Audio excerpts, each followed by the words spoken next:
Pensionati veneti sempre più poveri e lo Stato risparmia. Lo dicono i sindacati. Nel prossimo triennio le chiome bianche verseranno nelle casse di Roma 140 milioni e mezzo per il blocco delle rivalutazioni delle pensioni contenuto nella legge di stabilità in discussione in Parlamento.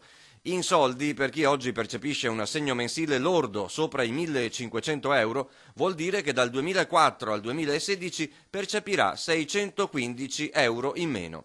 Cifre che gli anziani non recupereranno mai, sottolineano CGIL e CISL-UIL. Il problema riguarda 400.000 pensionati in Veneto, il 32% del totale. Per ora scriveranno ai parlamentari, ma sono pronti a scendere in piazza. Noi non siamo d'accordo su questo, quindi chiediamo l'incontro con loro, andremo nelle piazze, stiamo facendo volantini, faremo presidi e se non basterà andremo anche in piazza Roma. Se un terzo dei pensionati veneti incassa un vitalizio mensile che va dai 1.500 euro lordi in su, ben il 50% ne prende meno di 1.000. Sono 650.000 persone a rischio. I pensionati stanno precipitando per una grossa fetta nel limbo della povertà relativa, della povertà assoluta. Bisogna che questa cosa si fermi. È dal 1992, dicono i sindacati, che i pensionati subiscono tagli dalle leggi finanziarie dei governi.